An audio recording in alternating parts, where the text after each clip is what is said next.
Hello and welcome to Uptown Tonight. We got Mr. Phil Kerr is going to be residing with us here on this episode, and man, I can't wait to get into some of the stuff. What we're talking about prior is it's already blown my hair back on a few things. I'm just like, I never would have known any of this stuff. So I can't wait to get to this talk. No kidding, I need to get out more. So welcome to Uptown Tonight. It is December 14th. Isn't that like the start of when National Lampoon's Christmas Vacation start on the 14th of December? Am I making that up? I don't know. Tell me in the chats below. I think you're making that up. I might be. But we had snow all night and everything else. And I don't know if you had like 10 inches out there. I'm making that up too. But it was a long time to shovel the driveway. And school got canceled. So I got to hang out with my puppy all day. That was kind of fun. And there's supposed to be more snow again tonight. So yeah, welcome. It's winter. It's December. And all that. So here we are at Uptown Tonight, where we do believe that a rising tide does raise all ships, and we're your FM Weekly's entertainment podcast. So, if you can like, subscribe, share, do all that fun stuff for us, that would be awesome. That's all I'm asking from you guys. But first, we got to talk about me, because I am boring.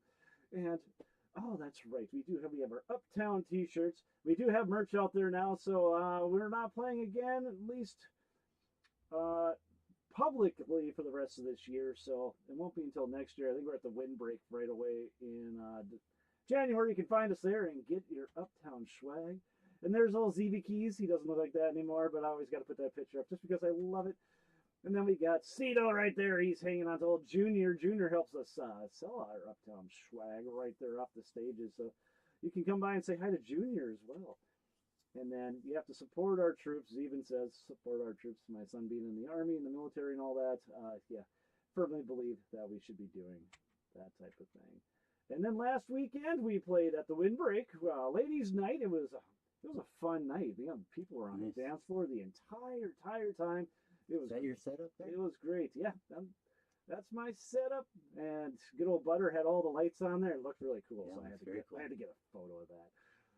So there we go. So that was my weekend, besides doing a drumline camp and all that, and just tooting up those guys' horn. We're having our inaugural performance with the MHS Moorhead High School Spud Line, they wanted to call it, next Tuesday. So I'll have a little bit of video for you next week on that. And very, very proud of these guys. I think there's one, maybe two actual percussionists out of the 17 that are in it. And they're playing with some gusto, so it's gonna be a fun time. But enough about me. Phil, how you doing?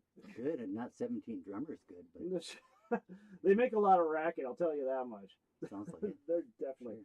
Sure. They started off as being the quietest drum line I've ever had to work with, because they wouldn't talk, they wouldn't play their drums all. And I'm guessing it's probably because they weren't drummers, so they're not used to actually having an instrument in front of them they can just tap on. So now they've gotten into the habit. They understand that I can hit this thing and make sound, and yeah. Do you have a drum? Do I have a drum? Yeah, you got like some bongos or a conga or something? Many drums, yes. You should go get one. Oh, I should. Let's jam. Let's do that. Yeah, we've started off with a tune here. Let's do it. Let's do it. Should I just hold on for you? Oh, just get started. I'll run in here with something. Yeah? All right. We're going to give him some time to get his drum.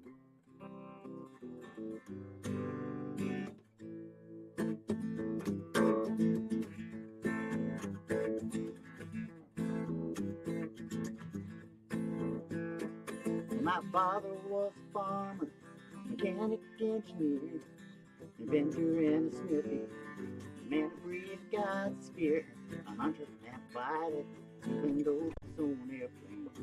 Yeah. Biggest of men on the little frame.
Fun.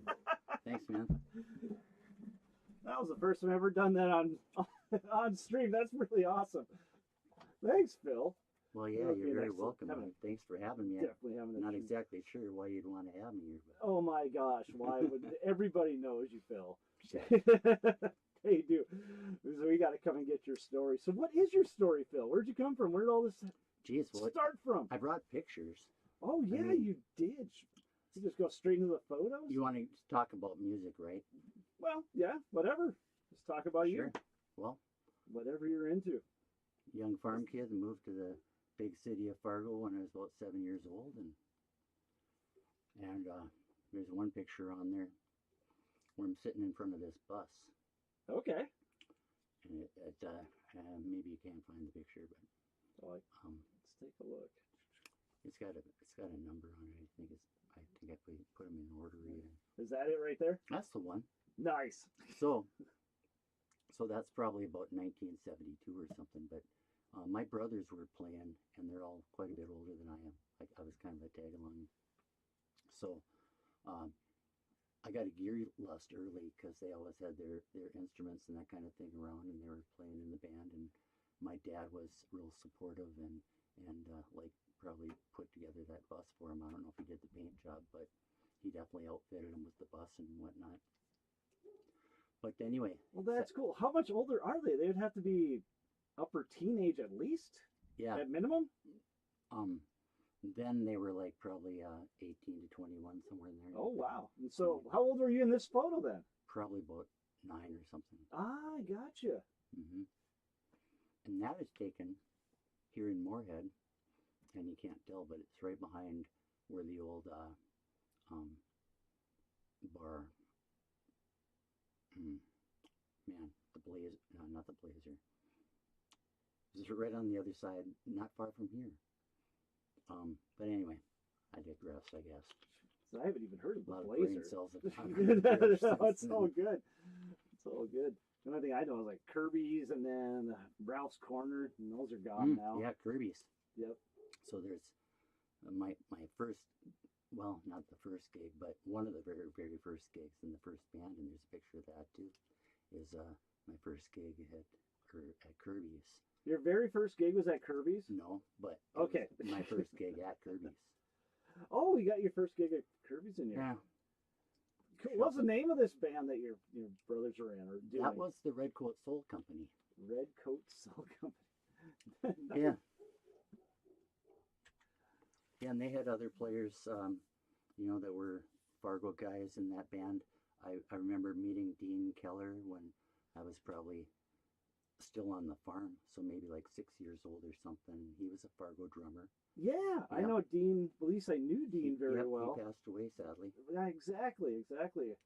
I'm still He in. was a great guy. Yeah, I used to hang out with his son Mike and Corey all the time. Yeah, and he was always really supportive of my bands, and he'd come out and see us and stuff. That was I cool. bet. Yeah, he Yeah. was a great guy. He offered me a spot to stay with them in Austin when I was down in Texas in '97. I know I'm dating myself a little bit here, but yeah.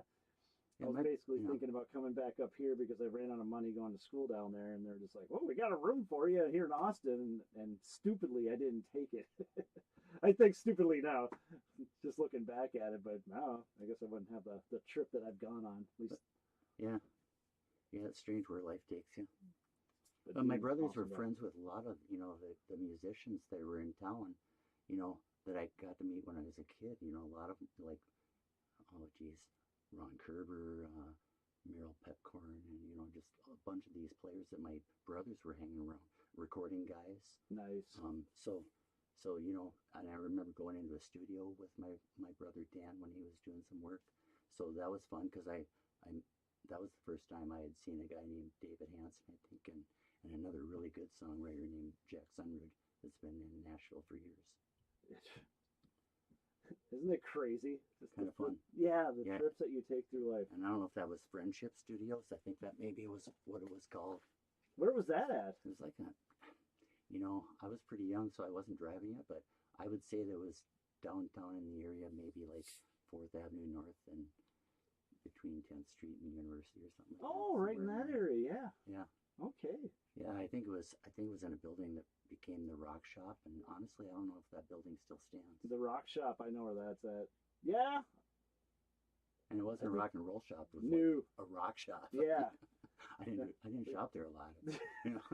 I got them in my yard. No kidding. We've had many idea what's actually happening in there. Allegedly. But yeah, the brothers. So then when they, I was idolizing them because when they went, my brother Mark was a very good horn player, and he went down to Texas on a scholarship, I believe, and was playing horn. But then, my brother Dan went down there, and they both, Mark left school, and they got in this kind of road band called the Rising Suns, and then not that band that is on the Altec literature, but that's they were playing in a house band in LA, and Altec was close by, and so they came by, and I think they got gear for being kind of the promo band, or they got a discount on the gear or something. So that's their pictures that are all psychedelicized there. It's hard to see, but it's very 70s. I love it. Yeah. But yeah, my brother Dan was playing bass in that band, and that guitar player, he's in the upper left-hand corner. A guy named David Zajac that ended up being like a really good guitar player and really well known in Texas. And he had a studio, did a lot of work around Nugent, and especially what's Nugent's other guitar player, Saint. But anyway, that's okay. He was I wish I could help you out on that one. Killer player, just unbelievable. David Zajac, and he had an '80s power band called Airborne. But anyway, he's not from Fargo or anything. But anyway, that was the connection. But anyway, I thought those guys were pretty awesome, and so obviously I kind of wanted to pick up on the rock and roll stuff. And they were doing recording of their own music and everything too. So that's kind of what I always wanted to do. I've played a lot of cover tunes in bands and stuff, but from early on, I think I've had a heightened interest of doing my own music than other people have. Even though my own music might not be very good, I just pretty much do it as therapy. Yeah, exactly. It's all creation. It's just what people do. Some people draw, some people paint, some people sculpt, and yeah, we just make sounds. yeah, I like just put them in order. That's how we like it. That's what I like. So I want to go back. It's like, okay, what got you into music in the first place then? Besides your brothers, like, where'd you start with? Did they just hand you a guitar one day, or? Well, I guess before guitars, I was kind of like enjoying. We had an old reel-to-reel recorder. Oh, nice. Just your run-of-the-mill 3 3/4 and 7 inch per second type recorder, probably Montgomery Ward. I'm glad I know what he's talking about. I got a couple reel-to-reels in there. Yeah, and I'd probably, bounce between, probably record radio program and try to, bounce it from a cassette back and forth. That was some of the early stuff I tried to do, and I guess, I ended up getting a 4-track reel-to-reel because. Oh wow! I knew that other bands were using them, and I was kind of following some of the recording processes a little bit. That had to been spendy though. EQ magazine and whatnot. I bought it used from Jeff Meridian, I believe. Why do I know that name? Well, he's passed away now too, but he was a fantastic jazz guitar player. Okay. Well, all-around guitar player, but kind of a jazz specialist in this area anyway. Gotcha. I know it's seen that name. Yeah, he's passed away too a few years ago. Cool. So you're sitting there just recording yourself, or? Well, I was probably playing guitar by then. My brother Dan set me up with my first guitar, and then shortly thereafter I got my second guitar. They were both fixer-uppers, but the second guitar especially was an old Stratocaster. Beautiful. And that was my intro to homemade luthery processes too, because I didn't really want to spend. I'm cheap. I don't like spending money. So. What? I do a lot of do-it-yourself stuff. I just think it's more fun doing it yourself. Yeah, sometimes I've had work done on them. Like, I definitely, if there's a place for people like Paul over at Flatland, Oh, of course. Yeah. Shout out to Paul. Yep. He does it for real. There we go. Is that the backside, or what is this? What are we looking at? Is it a poster? The guy playing harp. It's a product literature. Oh, I gotcha. So kind of like a catalog. Yep. Gotcha. Yep. And they used it from I think around 75. And my brother Mark would have been playing harp there. So it was, awesome. It was just a catalog showing off the gear, not so much those guys, but still, there's some fun pictures. Immortalized right there. That's sweet. Yeah. So I'm proud of that. Just being my brothers.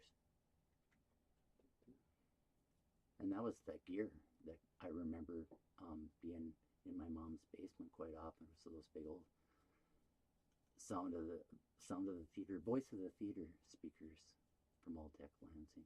They were monstrous. Those had to weigh a ton. I think they did. They were like, basically you could probably get 2 of them in the back of a pickup if it didn't have a topper on it. My God.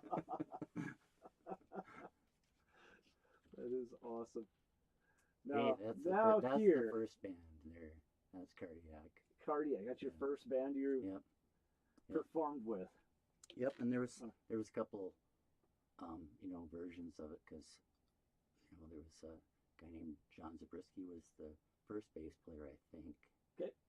And then second bass player was probably Dana Hillary. And Jamie Bella played drums with Dana. And there's a picture there of us playing at Kirby's right in the corner before it became a bona fide rock and roll club. It was just getting there, and they were hiring some B grade bands, and we were one of them. And we just I went in there and got the gig, just asked. So. Oh, in Kirby's? Yep. Oh my gosh, it took us. Yeah, and Bill in that years picture to get was into that only place. 15 years old, so that was something.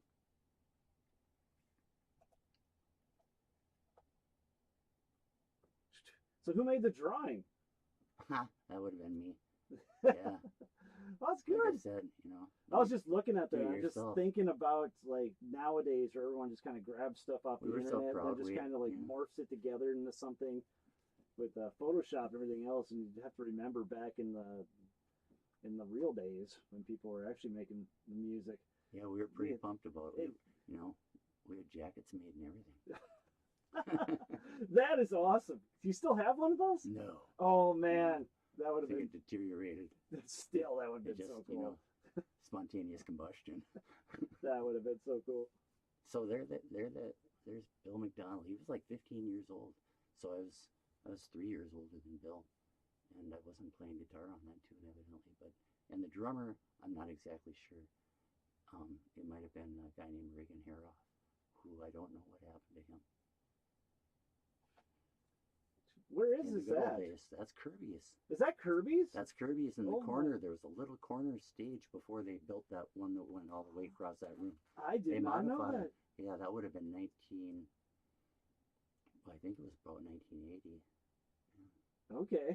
Yeah. That was before my time on that stuff, but yeah, we were on the yeah.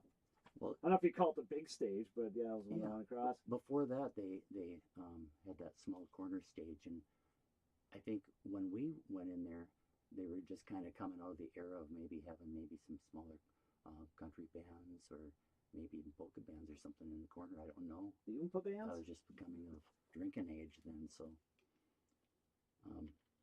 so they were kind of making a transition toward rock and roll, and they started out with cheap bands. So we were one of those. And then I think there was like a band called Dennis and the Menace was playing there at that time, and if I remember right, I think a guy named Mitch Gallagher might have been playing in that band. So that's cool because now he works for Sweetwater, and he does all kinds of writing and hangs out with famous people. And that's awesome. let's see, I think there's a band called the Bed Spring Quartet, and Jamie Bell was the band in that, or the drummer in that band, and then he came over and joined Cardiac after that. So Bed Spring Quartet. yeah, and that was another guy in that band. I think was Dan Johnson, who was in the well, back then there was the Rhythmic Penguins, and then he did a solo album, Morton Zoe. And most recently, I'm drawing a blank on the name, but I recorded them. I should remember. Cheery Trudge. You heard of those guys? Yeah. They're playing out and about quite a bit. So that's a great old friend and former family member in a way. John Anderson plays in that band, and he's a fantastic musician. Keith Johnson, that's who it was. I think we brought that. Keith Johnson? Yeah. I think. Again, I might be way off on that. I'm just throwing that out. He brought up Cheery Trudge? Yeah, like had a poster or something we were looking at. Yeah. That's cool. That's exactly. All this, I don't know, I love this history stuff. He's a great songwriter. I like his music. I always have. He's a great guy too. I recently lots of gave stories. him some beloved recordings of him because he no longer had them. Oh, very nice. Yes. I mean, like the commercial release, he never had his own copy, you know. Oh God. Yeah, there was one time we had one recording I had that kind of went to the wayside. That had to send out the SOS to the friends, and then all of a sudden I got like 12 copies of it now. Dang, that's another thing I was going to bring in, my day job. I ended up producing I ended up, being kind of a co-shooter with Mike Bullock on it. He originally had the project, and then it ended up falling in my lap, but worked on this project called Fargo Rocks. Did you ever get a chance to see it? I've seen like the posters or whatever else about that. Guy named David Myers. So I ended up editing it together for him, and so it was his edit, but I basically did it, and he just did a great service to the community. I think, I've got the archive from that of all the scans and everything that we used as far as elements going into the program, and wow, even though it's back in standard def days, hopefully it still exists. If people see it on YouTube or something, send David some cash. Yeah, definitely do that. Well, he put a lot of his own money and that's how a lot of this works. Yeah, exactly. For little return, although it resulted in some good shows. He had the phones down at the Fargo Theater, and that was packed. It was fun. Beautiful. Yeah. Yes. Yep. There you're looking at the change. Very cleverly suave. spelled phonetically, like in the dictionary. So it ended with a J. Change. And there's Murph Grundy on the very far end, and he's a bass player currently playing. He likes playing heavy rock. He was back into Iron Maiden even way back then, but I think we all kind of held him down and made him pretend like he's in Duran Duran. Yeah. And then Greg Thorson, he was the best musician in the band. He's second from the left. Okay. And he's all dressed up, but he was a great guitar friend of mine, and that band. Greg and I were definitely trying to start recording some stuff together at that time. And then John Erickson, who's a Moorhead guy, who says that he learned everything he needed to know by playing in the band in Fargo. And I think what he meant by that was like, I'm going to get the hell out of here and do something real, because he became a game designer, or a ride designer for, like, if you go to SeaWorld or The amusement parks? Yeah, amusement park. Oh, and God. he's done some really major ones. So he's big time now. Pat Paulson was the keyboard player, and he played a little sax. I have no idea what happened to him other than he was a software guy, and after he graduated, he went south, and I think he ended up in St. Louis or something. I've tried to track him down, but I have no idea. So if somebody knows where Pat's at, I'd love to know about his whereabouts. Looking for Pat. Yep. Dang. That would have been the college era. Life After Television. After Television. That was an awesome band, other than I was kind of like a little overly medicated during that period in my life. But yeah, so Greg Thorson was the guitar player, and I was the other guitar player. And we were doing some original music. And Stan Nosbush was the bass player, and the drummer was Willie Dahl, who's down in Kansas now. And he was into Van Halen huge, and I think he ended up playing in a Van Halen tribute band. Oh, that's awesome for him. Yeah, he likes the 40-piece drum set, you know. Oh, God. Oh, yeah. I keep talking about my 10-piece monstrosity, and that I took that out once. That was enough. Yeah, my fatal error was getting into some type of discussion, probably about our girlfriends at the time or something, with Greg on the way up to the Rusty Nail in Thief River Falls. And God, I was driving too, but I get out at the bar there, and I realize how trashed I am. And we go in, and I gotta play, and it's first set, and it's like I pretty much wiped out into Bill's drums, like in the middle of the first set. That's good show right there. One of the most embarrassing things ever. And then to cap it all off, I think it happened again later in the night, maybe fourth set. Oh, God. I like to say, if you make a mistake, do it over again. Yes. God, sorry. No, that's a great story. Love that. Yeah. With a rusty nail. Hope my kids don't hear it. No. That's the stuff they want to know. There's a lot of drama. Is that Jimi Hendrix up in the corner there? Yeah, it is. That's what I thought. He's got his arm around Greg. It's a real photo. Oh, that's nice. It was a collage thing. It's beautiful. That's another Phil poster. That on its side would be the LATV band.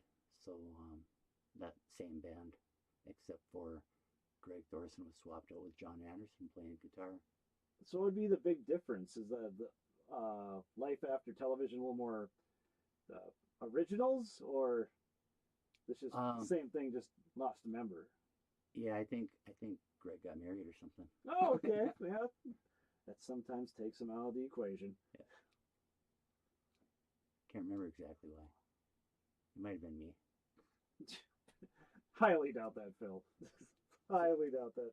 So that's when I was just about done with college and started playing with Sky Bodine, and that was Daryl's band, the guy in the pink shirt, Daryl Borth, playing that lovely little SG, right? Oh, it's beautiful. Jamie Bell is playing drums, and Dana Hellerud's playing bass, the fiddle, violin, bass. You're doing that you there, Stratocaster? Yeah, it's actually a cheap one, Esquire, but I still have it. I love it. Oh. It's a great one. It's an old one. It was old then. Well, it wasn't old then, but it was probably 4 years old then. Which is old to you. Yes. Now it's older than dirt. Oh, they sound the best. Yeah, and later on, that was probably the best at Sky Bodine was that version. I don't know. That's up for argument, but Dave Nahan in the kind of Dana Ellerud's in the foreground. He was playing bass, and Dave Nahan was a fun member to play with. He ended up getting his law degree and moved down to the cities, and he's still playing down in that area. Well, that's good. Wants to go make money. People. Yeah, he's playing on occasion. And Mike Navarro is in the far back. So he's kind of a Fargo band guy regular. He hasn't been playing so much in the last couple of years, but he's done his time in around town. So would you happen to know, like, the area you took this photo in? That photo was taken down, that restaurant on First Avenue North in Moorhead, right across by east of the Yumcon. Ushers? Yeah, so... It used to be Ushers? So down closer to the river, there used to be kind of like this, I don't know, was it bear pit or what? It was kind of like this... The big circular thing? Yeah. You remember that? We were talking about that right last down weekend. It was right down in there somewhere. Yeah. We were taking pictures down in that area. Oh, that's crazy. Yep. That's crazy. We were just talking about that last weekend when we were driving back and forth. So. Yeah, Nahan had his Paul there. So that's on its side. That's the Spanky Woods band. Spanky Woods. These names are freaking epic. Love it. That was, there was a couple other bands in there that I missed. Probably just because I didn't have any materials anymore. But before Spanky, there was the Dear John band, and that was a really good band. But I left them just, because I was having some problems in home and stuff. Yeah. So life gets in the way sometimes. Yeah, and I thought I needed to settle down a little bit more or something, maybe, whatever it was. But anyway, so there was Dear John, and that had John Dunkirk in it, and Greg Thorson. And Spanky Woods. No, because it's really just nice seeing these old posters again. Go back to Spanky there. Okay. So Bennett Onstead, he's passed away. He died of cancer maybe 3 years ago. Oh no. Something. He was a good guy, and that was a fun band to play in, just because we were doing all the kind of the regional around this area haunts. So Bennett had a line on all these gigs in, Hillsboro and Argusville and Gardner and Grandin and Argyville, Hunter and Arthur and all those towns up in that area, because I think he was a frequent visitor. But anyway, they had live music at all those places. Well, it might not have been every night, but on occasion, sometimes you have 2-nighter weekends and stuff. Still, sure, it's just nice to see that. Grandin, Gardner, but anyway, Bennett, the bass player's passed away. That's too bad. And Jamie Bell is in the foreground. And I'll be playing. That was the last time I played with Jamie, and that was kind of my end of playing until more recently again, just because I got busy doing the day job. So you ended up just stopping playing for a while then? Yeah, and I was doing a lot of traveling and stuff for work. Oh, gotcha. What year would that have been then? Like circa something? I think we were probably done about 2003. Okay. Yeah. In fact, it was 2003. I think my last gig was January 1st, 2003, maybe. Yeah. When I had to take my hiatus, about the same time. And that was when I was... Exact same time. I had been working for another production company, and then that's when... At the same time, I had started my business, so I needed to focus on the business and not so much on the band. Definitely. And the family was getting complicated at that point, too. So, I mean, not complicated. I love my kids, but we ended up having kind of a merged, blended family for a while that ended up working out eventually, but at the time, that's what it was all about. Yeah, that's what I always tell people, take time. That's the whole thing. If you can't give time to other folks, yeah, things just don't really work. Or won't work, I should say. Not really work. It just won't work. So, no, it's just good that you're making the attempt and doing all that. So. Oh, yeah, I'm sure your kids really... Life is short. Yeah, exactly. And I'm sure your kids really, really love that, too. So now what are we looking at here? Is that you? Yep. That's standing sideways. Yep. It's probably about 3 in the morning after we had played at Specs. I remember we had played at Specs. Oh, my gosh. And we came over to to cut a tune I had been working on with the band. And I remember Odin Norum, who was in Sky Bodine at that time, was there playing some guitar. I believe that was the night Dana Hellerud took that picture. But we had played at Specs and went over there, and that was at Video Arts, the first production studio I worked at, which was more of a video studio than there was an audio studio too. In fact, that's the B room, the first B room, and the first A room was across the hall. That's exactly where we recorded those metal tunes that I have on here for the bumper and stuff. Oh yeah, with John Shea or something? I actually had a friend of mine come in. We rented the place for like the evening, so we got in there about 10 o'clock at night, and we went till 6 a.m. We got 5 tracks done. Did you rent that from Art Phillips? I'd have to ask Dan.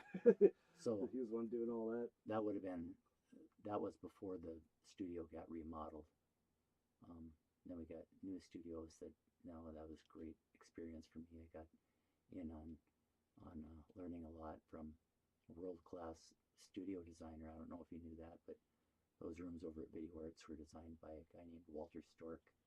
And Walter Stork has done studios all over the world, including right out of grad school. He did Electric Lady for Hendrix. Oh, serious? And Chaz Chandler from the Animals. And Chaz. Yeah. He was with Jimmy too. Was he? Oh yeah, he was one of the experience. I didn't know that. Oh, these are the nuggets of information I never would ever know. Yeah, so those are awesome rooms. I mean, yeah, I think they were probably low budget as far as what Walter was doing, Stork, but not Walter, John. But he wanted to get a studio in all 50 states. I know that. That was part of the. Oh, was that his thing? I think so. But Art Phillips was instrumental in getting all that to happen, and that was a fun time. That'd explain why my drum sounds a lot so of good. work, ton of work. Steve Germain and I were just living down there for months. I just remember the days we used to go all night doing this stuff, and nowadays it's like it gets past 9. Like, oh my god. Yeah, no kidding. That's the real job. I mean, one of the better ones, but that's a number of years ago. When Out in the Badlands. And Mike Bullock was still alive, so Mike Bullock was definitely influential on me in a number of ways. But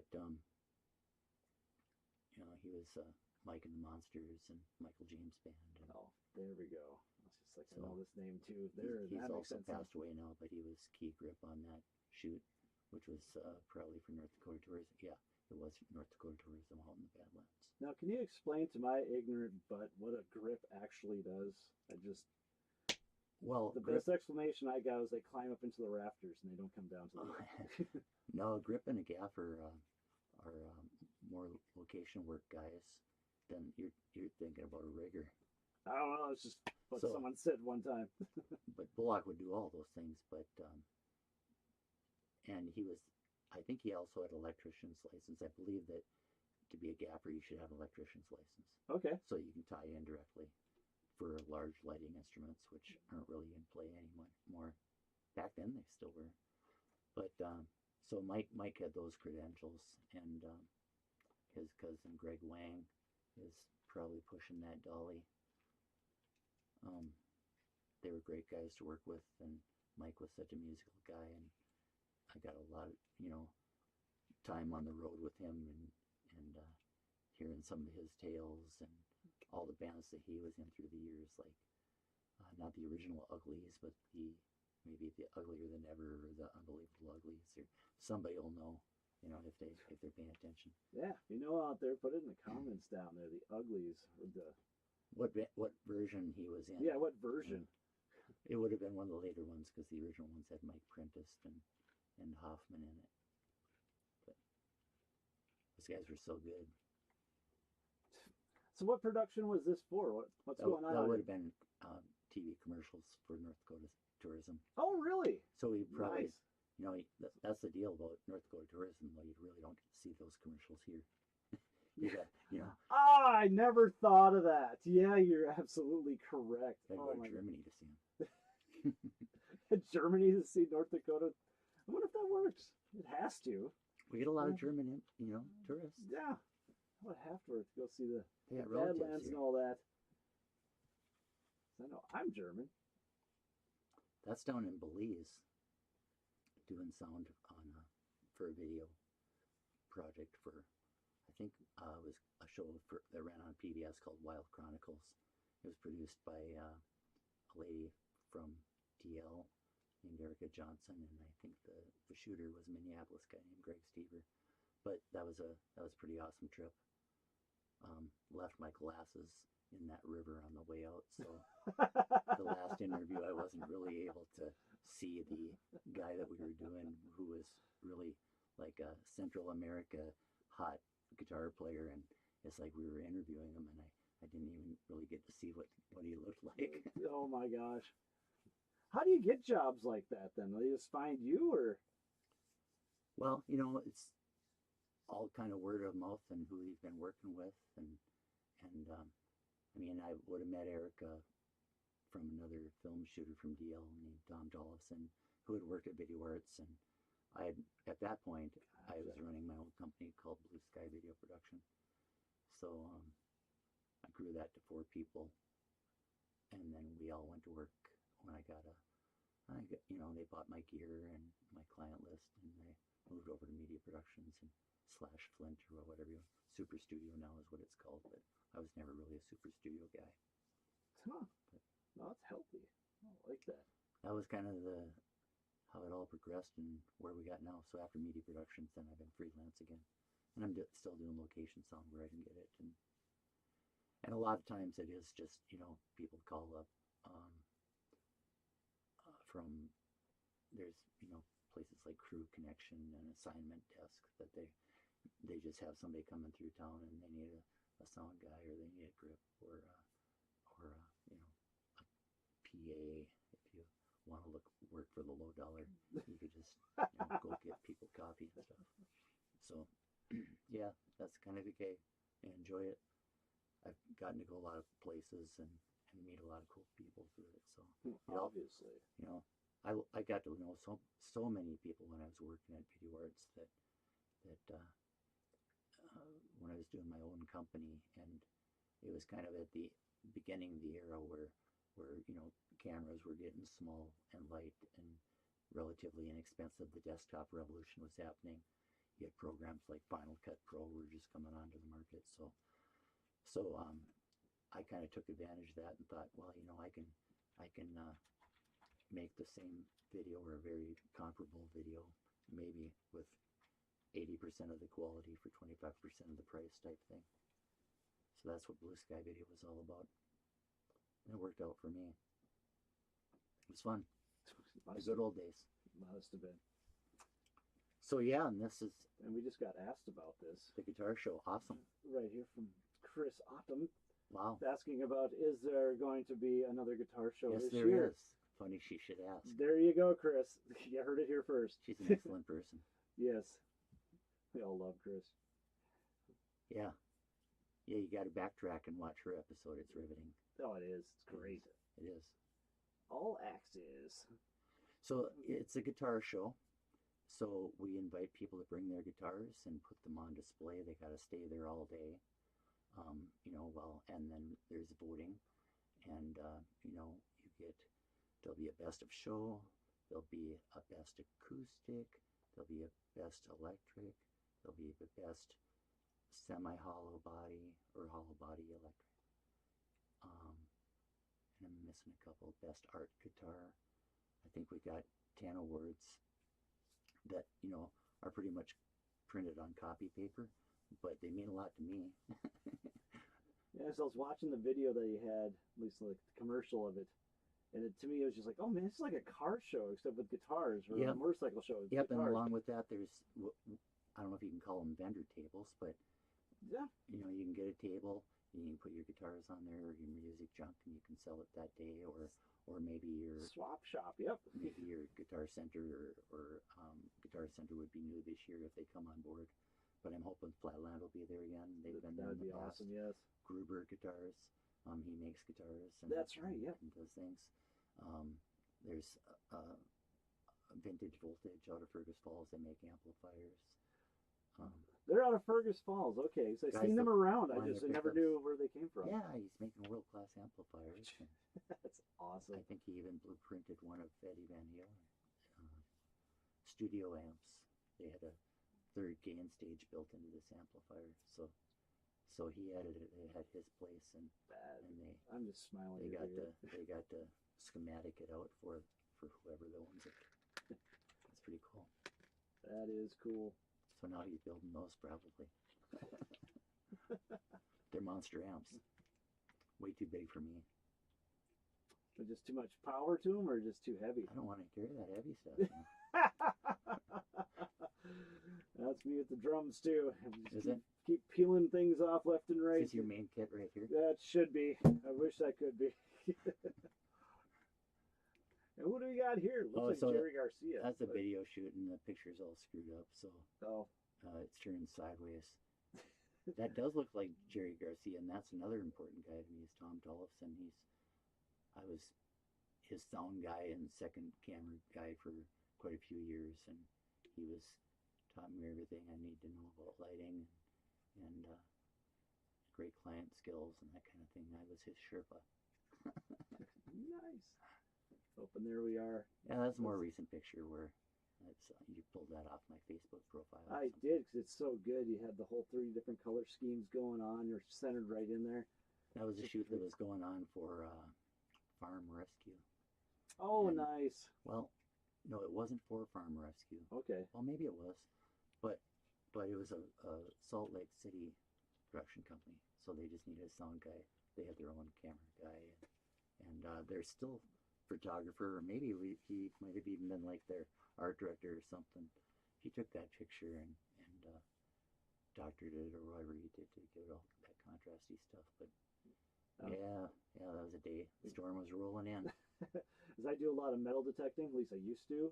So that's the first thing I thought, that because you had the headphones on, everything else, and then like the boom arm there just looked like a detector. I was just like, never mind, you're just doing sound. Yeah, you could probably catch a bolt of lightning in that puppy.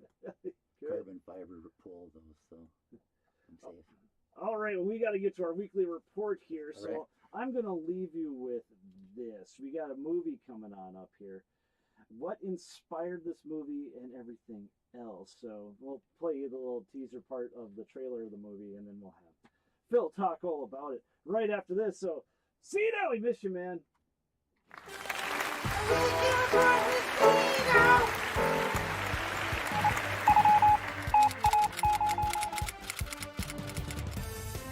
Alright, going out of town right away. We got in mine the original late night weekend Friday and Saturday. It's Lexington Brewing Company in Bismarck, Mandan, our favorite brewery company on the Bismarck, Mandan area.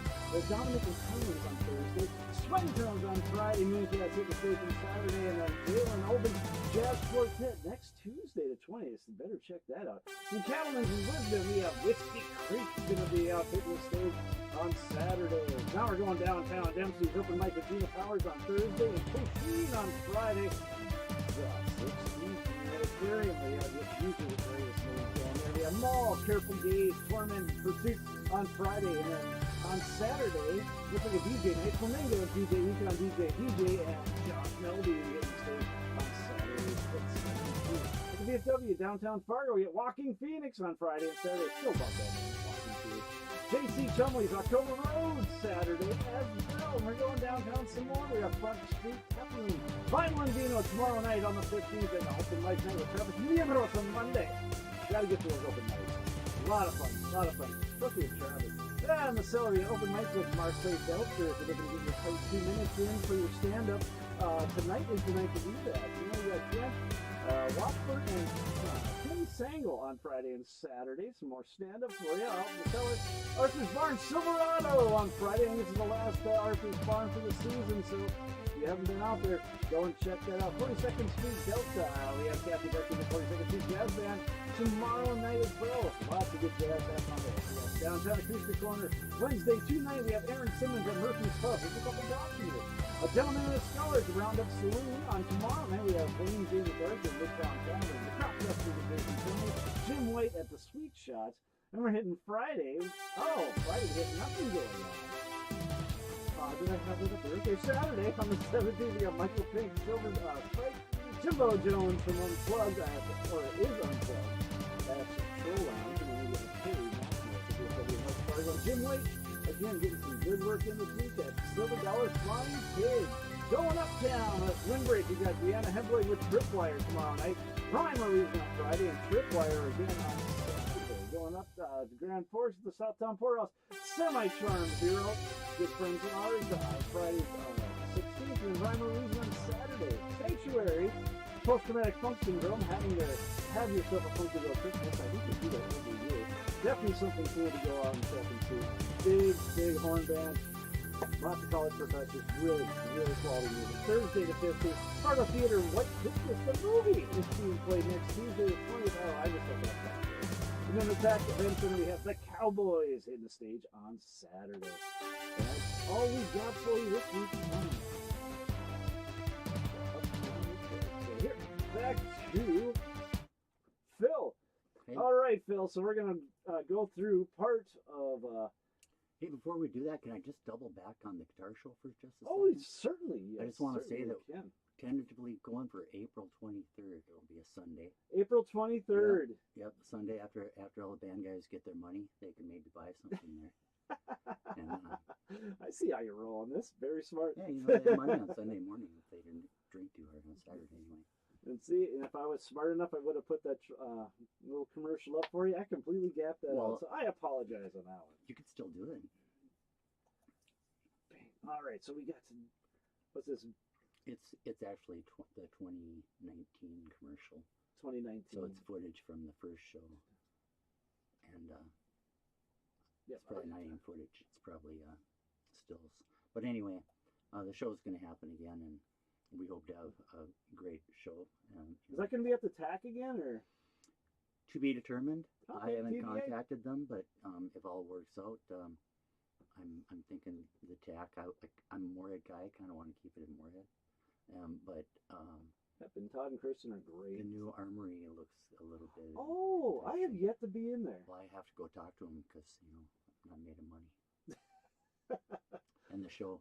The first year I came close to breaking even, and in the second show we had a blizzard, and I kind of took it in the shorts a little bit. It was still well attended, but everybody showed up late, And then the next year that was scheduled and happened, I ran an ad in the national magazine and all that good stuff. I took it in shorts just because I had to cancel because of COVID. Oh yeah, but. So hopefully to rebound and complete the trifecta at least, because I think it is people a are good itching show. to get back out. People like it seems like. And yeah, exactly. I'm happy that I was able to be hopefully the first guitar show in Fargo anyway. Show off them axes. All right.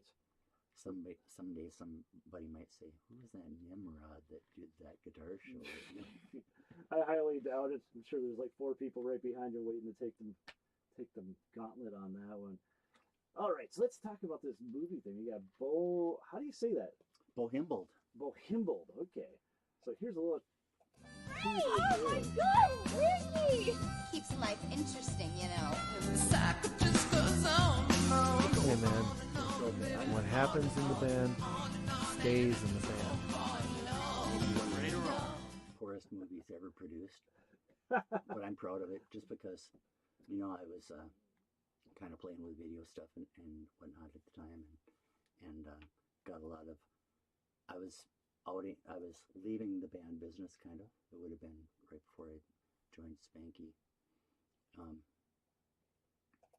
and I just kind of wanted to document some of the good old times and some of those faces because Jamie Bella plays himself in it pretty much in my mind's eye of what this band was, and the band in the movie is fictitious to a degree. It's based on little snippets that happened in my tenure as a player out there, just wacky shit that happens. Oh, exactly. That's kind of why I'm doing this. And the same idea. The different characters that you get in different bands and personalities and that. So I kind of wanted to capture some of that stuff, and but it's kind of embarrassing now. I don't want my kids to see it and whatnot because it does get a little saucy. but it was a blast, and it's got a lot of faces in there that, you know, I want to remember from that time. So I haven't gone back and seen it in years, and I kind of watched it again, and it's bad. But I'm sure, but the memories, I'm sure, take over well over that. No, but you you're know, taking Dan Fuca's in it. Fuca, mother Fuca. Yes, Dan. Steve Stein plays the long-haired guitar player. It's kind of a stretch, but you know. Yeah, that would be a stretch for Steve. And yeah, a couple actresses that were in town at that time, the Carroll sisters. Okay. Bethany and Anna, and John Clockey was an actor that came in to play the role of Turner, the bartender, and he did a bang-up job because Turner bailed out on me. I was hoping not to have to pay anybody, but he did. And maybe John did it for free, but yeah, we shot it down at the Nestor because I was playing there a lot back then, and we could. The nasty Nestor. Yes. But we got in business through it because we shot it there, and I think that night, you know, there was just people that I put out a call sheet saying, you know, if you want to be in my movie, you know, show up at the Nestor. I think I saw that. And people did. I think I saw that. I'm pretty sure I did. And I was just like, what's going on here? And then when it came out, we did the premiere party there, so I probably either had a projector from work or I borrowed or rented one and you know, put up the PA and the band that was in the movie got to play, and other people jammed and stuff afterwards. It was a hell of a night, and the Nestor was packed, and it's like, yeah, make another movie. You know? Well, that's cool. That's cool. So you're telling me about the Nestor too. So I just like it that we got documentation that place existed, because now it's just a big condo or something's going on up there. It had its moments. Yeah. And I know I got one story. I know you got another story that I want you to repeat. You told me before we even fired up the cameras here and everything else. But my parents, I believe, met at the Nestor. Oh my gosh. Back in the mid-'70s. I'm sure the carpeting was still the same by the time we tore it down. But my story, I got to tell mine first, just because yours is better, is that we're actually a band that got kicked out of the Nestor while performing. Really? We went that far. Actually, the front man went that far against the management while we were performing, that they just shut us down and kicked us out. And granted, yeah, the front man was fired immediately afterwards. But you know, I was just like, I have to tell people, yeah, we actually got fired from the Nestor. And it's like, no, while we were playing, it wasn't just like, oh, you guys just, I'm not very good. It was like, no, you're just done. You're out of here. So yours is way better. You're talking about a guitar that went missing. What happened here? Yes. So, yeah, I had this guitar that, you know, it was kind of like played there enough so you got pretty comfortable at that place. And I guess I was comfortable enough to evidently probably leave my guitar there on stage. And, you know, normally I'd have my Stratocaster, that blue guitar that I always play. And then I also have a red Telecaster, also a cheap one, a Mexican one. They all sound great. Yeah, I like them. But I didn't play the Tele as much, and it was pretty new to me then. But I must have left it on the stand on stage, and somebody grabbed it. We thought it was stolen, and you know, 5 years go by. I'm at work. I'm doing my thing. 5 years. Yeah, 5 years went by, and so 5 years goes by, and I get a call from Brad Hemrick, I think was his name. Okay. Who was the owner of the Nestor back then, and said, "Was that a red guitar that you got stolen?" And I said, "Yeah." That's the amazing part. They remembered the story. So. Yeah. So anyway, it sat above the women's bathroom on some ductwork for 5 years, and I got it back. And for some reason, I kept the case all those years because they didn't get the case. I still had the case, and I kept the case, which wasn't a Fender case, it was an Ibanez case. It still is.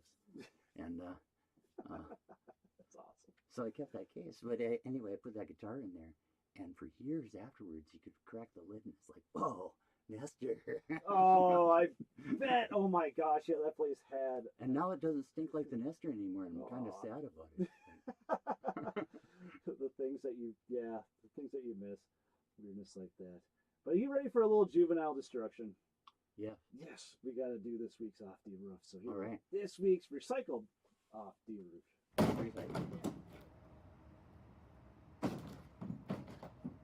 Go.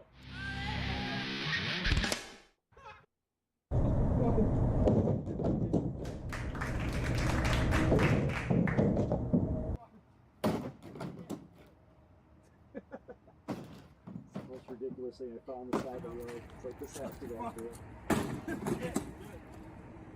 But it didn't do anything. There's my son. That's your production? Yep. Just me having fun on the front yard.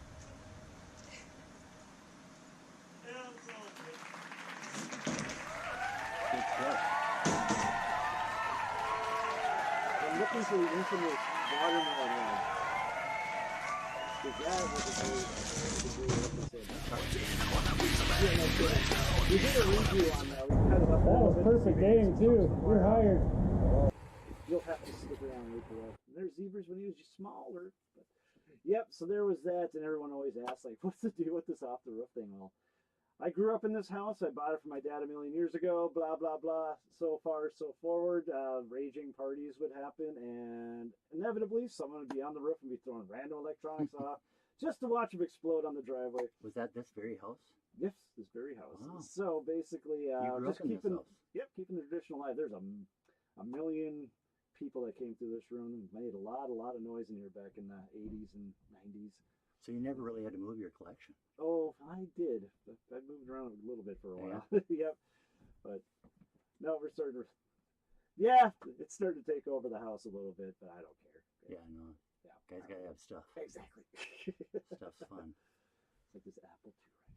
But We're all compensating for something. so if you have something out there that you want to see destroyed, just throw it in my yard or call and get a hold of us at Uptowntonightpodcast at Gmail and all that fun stuff. If you stick We'll around definitely later, break it or break it for you. we can and everything destroy this Apple phone here. else. No, we did. We have broken guitars off the. You have? Yep, a couple of them and a couple TVs as well and everything else. But that watermelon one, it was. I'm blowing his name now. One of the Gallagher. older gents was saying that we should throw one off, and I was just like, that's a great idea, and we did, and it was a great idea. So I've been sniping around the timeline where it should be, because I just grab these by random now. I don't even know what I'm going to be watching that night, so I will find it at some point here this winter. All right, so we got one last song for you to play, don't we, Phil? Yeah, I don't want to finish out the night here before I mentioned there's a new band coming up. Oh, yes, very can I good. do that? Yes, we can. So Yes, we can. it's myself and Jamie Bella from the good old days, and Shout out to Jamie. a guy that I've never played with before, but a smoking hot guitar player, Danny Blair, Danny Blair. and a bass player that I can't tell you the second name of. And right now, I can't even think of his first name because I'm under pressure being on this show and everything. It happens. Oh, Happens man. to me a million I times. apologize. But anyway, I think, we're possibly going to be called It. And It's IT. Yep. Our first gig will be. That is so simple and awesome, and it's like in the No, it zeitgeist won't- of the younger people because of that It Stephen won't be King that thing. simple. I'm involved. So there's probably going to be an exclamation point. We got to put a little garnishing on there, yes. Well, yeah, and the font's got to be right. Oh, there you go. Yeah. But anyway, our first gig will be at the Harwood Hideout on New Year's Eve. Man, the Harwood, I got stories about the Harwood too, because that's Yeah? the only place they allowed metal back in the day to actually play and make money. Awesome. So, Good place. yeah, I've it played is. there before too. Lots of space, good people. So you want? You probably don't want another one, but can I play another one? I want another one. So yeah, Yes, let's I hear know. this. I like playing and recording music mostly for myself, and this is one of the last ones. Last song is always kind of you feel like it's your best one, but I'll play change my mind in a couple of months after I have another one. This one's a couple of months This one's old. your baby.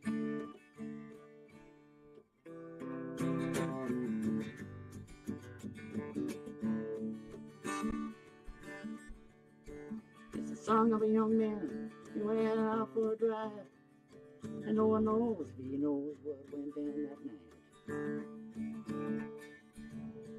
But when he thought that he'd done his due, well, the lawman looked up and said, son, you ain't through. Well, the judge, he looked down in the list. He perused the chart and he threw down his fist. Said, my hands are tied, the rules they are clear. 13 years in the state found was wrong, he said. Some folks tried to warn me, but I couldn't listen. It's my mind, it's on my mind. And I don't know how it keeps going wrong. I just struggle all the time. And I spend all my time here in Jersey State Prison. And a man takes his trip to see his only son. It's all the while where he might have gone wrong. Now many get by with the evil that they do. Well, your love's under lock, and there ain't no way through. Well, the yard's got a fence, 12 foot tall with barbed wire, and all around it's another fence, 10 foot high. Come stand by the gate, you'll be escorted in. Be sure you're there waiting at 9:45. Good to see you again. But oh, how quickly that time ends. It's the end in Jersey State Prison. And some folks tried to warn me, but I couldn't listen. It's my mind, it's my mind. I don't know how it keeps going wrong. There's a struggle all the time. And I'll spend all my time in Jersey State Prison. Well, each day's the day, same it was before. Give you some good sun, hope we all can see outdoors. Well, I'm wondering, I worry and I think. Spend too much of my time running things out of ink. Soon I'll see the end of this time. And when that time comes, I'll think of the outside the line, and it's you that I'll see. Hope to drive you away just as far as they'll let me go. Yeah, I'm losing all my crime. That's Jersey State Prison. There's the crime. It's Jersey State Prison.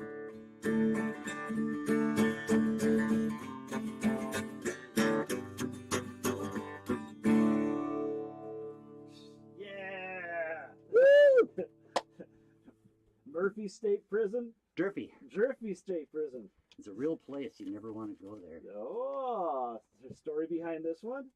Of course. Of course. Nothing Yeah. you're going to want to say at the moment. No. No, Except for everybody's own interpretation. There you go. There you go. Well, awesome. Well, thank you for being on, Phil. That was great. Yeah, man. Thanks for having me. I Yeah, appreciate the it. music Jeez. and everything else, and Yeah, the and stories and the history, and oh my gosh. If anybody wants to chase down any of the music, I do have some tunes under the name of Dust Bowl Phelps. Dust Bowl Phelps. Dust Bowl Phelps on which is kind of in my acoustic yard party nomer, and I look at it as a group because if somebody else shows up, they can be part of the Dust Bowl Phelps. There you go. So I like to. Can you jam- find this I like to online jam a little anywhere? bit. Yeah, Reverb Nation. Okay. Or not Spotify, SoundCloud. Good. Send me those links and I'll get them on the. SoundCloud and Reverb Nation, Dust Bowl Phelps. I'll get them down below for everybody. Yeah, and you know, if somebody goes there, then you end up being number one for Moorhead on Reverb Nation. It feels pretty good. Number one. Even though you know that it's Tony Pisante that's looking. Because he's usually number one. That's okay. No, I'm just kidding. Take it down. So where else can they find you at? Well, you know, there'll be the New Year's Eve gig. You can Out find to me around Harwood. town. Yep. Yeah, and if you want to do any sound recording or music recording, give me a call. I'll do location sound, or you can come over and record in the studio if you'd like. Excellent. Excellent. Yes. I don't record a lot of bands, but I would love to, and I'm kind of set up for it.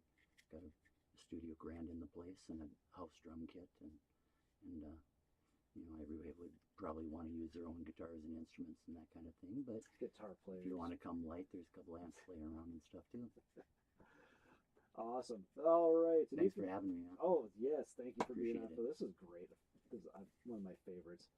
So you can find us all on the Tiki Tacks, up to the Instagrams and on Facebook at Uptown Band Fargo or Uptown Tonight Podcast.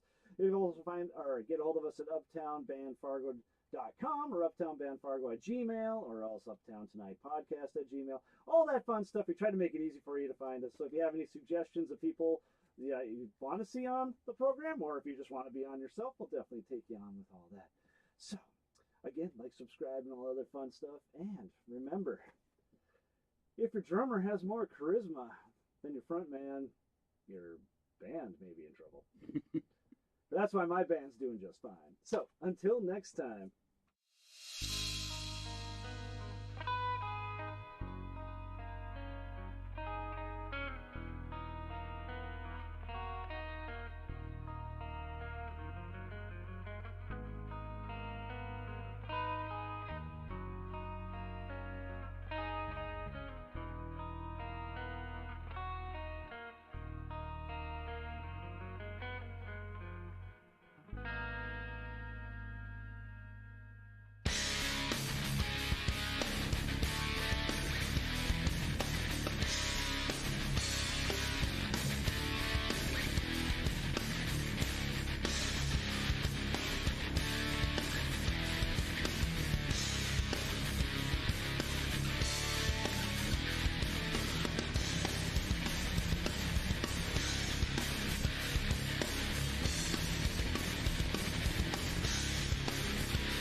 It's just a little baby turtle.